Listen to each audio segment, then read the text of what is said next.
മറ്റുള്ളവർ പറയുന്നത് തന്നെയാണോ നാം കേൾക്കുന്നത് എന്നത് ഗൗരവതരമായ ചോദ്യമാണ്. കേൾക്കുന്ന വാക്കുകൾക്ക് പോലും നാം കൽപ്പിക്കുന്ന അർത്ഥമാണല്ലോ നമ്മുടെ ഉള്ളിൽ. മാത്രമല്ല, വാക്കുകളുടെ ഉച്ചാരണത്തിൻ്റെ ശബ്ദവും ഭാവവും സന്ദർഭവുമെല്ലാം നമ്മുടെ മനസ്സിലാക്കലുകളെ സ്വാധീനിക്കുന്നുണ്ട്.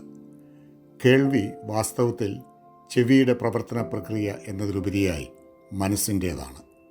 മറ്റുള്ളവരുടെ ഏറ്റവും നിഷ്കളങ്കമായ പ്രസ്താവനകൾ പോലും നമ്മുടെ മുൻവിധികൾ മൂലം നാം വളച്ചൊടിച്ചിട്ടില്ലേ?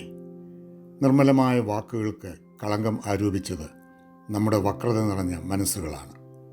കാതുകൾ തുറന്നിരിക്കുമ്പോഴും മനസ്സുകൾ അടഞ്ഞിരിക്കുന്നവരുടെ ഉള്ളിലേക്ക് ഒന്നും പ്രവേശിക്കുന്നില്ല. സ്നേഹിതരെ, കേൾപ്പാൻ ചെവിയുള്ളവൻ കേൾക്കട്ടെ എന്ന് അവൻ പറഞ്ഞത് സത്യമായും മനസ്സുകളുടെ ചെവികളെക്കുറിച്ചാണ്. ദൈവമേ, ഞങ്ങളുടെ കേൾവികൾക്ക് ഒരു വീണ്ടെടുപ്പുണ്ടാകണമേ. ആമേൻ. സ്നേഹത്തോടെ, ജോളിയച്ചൻ.